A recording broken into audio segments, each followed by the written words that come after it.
আলাইকুম আসসালামু আলাইকুম সুপ্রিয় শিক্ষার্থীরা, আশা করি সকলেই আল্লাহ তাআলার রহমতে ভালো আছো। আজকে আমরা 9.1-এর 17 নম্বর ম্যাথটি করতে যাচ্ছি। চলো আমরা শুরু করি।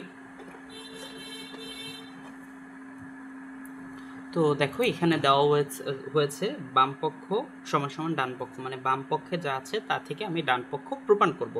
এই জন্য আমি বাম পক্ষ সমান সমানের বাম পাশে যা আছে তা হচ্ছে বাম পক্ষ, আমি বাম পক্ষ লিখলাম। এখন এই যে ভিতরে এই ট্যান, এইটাকে এই অঙ্কটা পারতে হলে আমার একটা জিনিস জানা লাগবে, সেটা হচ্ছে ট্যান থিটা। এই ট্যান থিটা সমান সমান sine theta by cos theta, এইভাবে আমি লিখতে পারি। এই ট্যান থিটাকে লিখতে পারি sine theta by cos theta. আবার কস থিটাকে কি লিখতে পারি? কস থিটাকে লিখতে পারি, মানে সেক থিটাকে লিখতে পারি, সরি সেক থিটা, সেক থিটাকে লিখতে পারি 1 বাই cos থিটা। ওকে, মানে আমার এই দুইটা জিনিস জানা লাগবে। এই ম্যাথটা পারতে হলে আমার এই দুইটা জিনিস লাগবে, মানে ট্যান থিটা সমান সমান সাইন বাই কস থিটা আর সেক থিটা সমান সমান 1/cos থিটা। তাহলে ট্যানের পরিবর্তে আমি এখন এতটুকু লিখব। তাহলে এই যে sine theta divide by cos theta, এটা লিখলাম। তারপর কি প্লাস, এই প্লাস দিলাম, তারপর টান দিলাম। এখন এটাকে ভাঙলে 1/cos হয়, কস থিটা হয়। ওকে, কিভাবে? এই দুইটা মুখস্থ করতে হবে, বেসিক সূত্র। তারপর আমরা লম্বা একটা দাগ দিব, লম্বা একটা দাগ দিব। দেখো, যখন এই নিচের হর আর নিচের হর মিলে যাবে তখন নিচে একটা হর লিখবো। মানে যখন আমি দেখব এই জায়গায়ও ধরো একটা ছেদ, ধরো এই জায়গায় তোমার নাম ধরো মিম বললাম, এইখানেও মিম আছে, এইখানেও মিম আছে, একটা মিম লিখতে হবে। তাহলে এই একটা মিম। ওকে, বা ধরো তুমি হচ্ছ হাসান, এইখানে একটা হাসান আছে, এইখানে একটা হাসান আছে, তাহলে এক মানে এইখানে একটা, এইখানে যখন মিলে যাবে হাসান তখন একটা হাসান লিখবো, আর উপরে যা আছে তাই লিখবো, কোনো পরিবর্তন হবে না। তাহলে এই যে সাইন থিটা প্লাস 1 তার উপর হোল স্কোয়ার। ওকে, এখন এখানে যারা বুঝো না আরেকবার দেখো, যখন নিচের ফেস মানে নিচের এই চেহারাটার সাথে যখন এই চেহারাটা মিলে যাবে তখন আমি এইখানে একটা চেহারা লিখবো আর উপরে যা আছে তাই বসাই দেব। ক্লিয়ার? ওকে, তো এই উপরে স্কোয়ার মানে এইটার হোল স্কোয়ার, হোল স্কোয়ার কথার অর্থ কি দেখো, এ বি এইটার উপর হোল স্কোয়ার, এই কথাটার হোল মানে সম্পূর্ণ, হোল মানে কি সম্পূর্ণ, মানে এই স্কোয়ারটা এইটার উপরেও স্কোয়ার, আবার এই স্কোয়ারটা এইটার উপরেও স্কোয়ার। তাহলে আমি কি বলতে পারি, এ স্কোয়ার আর বি এর উপর স্কোয়ার মানে বি স্কোয়ার। তেমনি এইটার উপরে যদি আমি এইভাবে বলতে পারি তাহলে বলবো এইটার উপরেও স্কোয়ার, নিচেরটার উপরেও স্কোয়ার। তাহলে নিচের, এখন এই ওয়ানটাকে আগে লিখি, প্লাস সাইন থিটা আগে লিখলে কোনো সমস্যা নেই, যেহেতু সংখ্যা এই জন্য আগে লিখছি। এটার উপরে স্কোয়ার দিলাম, এই স্কোয়ারটা এটার উপরেও, আবার এই স্কোয়ারটা এই নিচেরটার উপরেও, এই কস স্কোয়ার থিটা। ওকে, এখন দেখো আমরা আমাদের সূত্রেও এখন আমরা আরেকটা জিনিস জানা লাগবে। এটা হচ্ছে তিনটা জিনিস জানলাম, এখান থেকে আরেকটা জিনিস জানবো, 4 নাম্বার জিনিস। সেটা কি?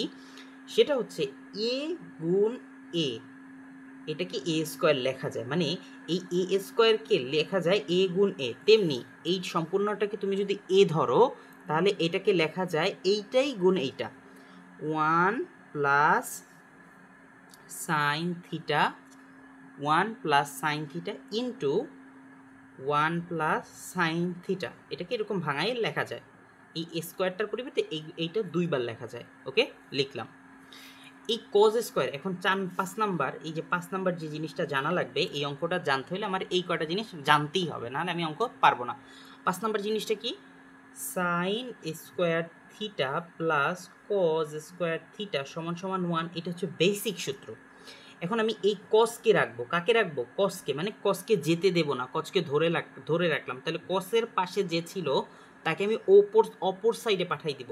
তাহলে কজের সাইডে যে ছিল তাকে অপর সাইডে পাঠাই দাও। তাহলে 1 তো অপর সাইডে ছিল, তাকে এখন ওই পাশে পাঠাই দাও। তাহলে আমরা ওই পাশে যখন পাঠাই দিব কোনো কাউকে, সেটা প্লাস থাকলে মাইনাস হবে। তাহলে minus sine theta, sine square theta.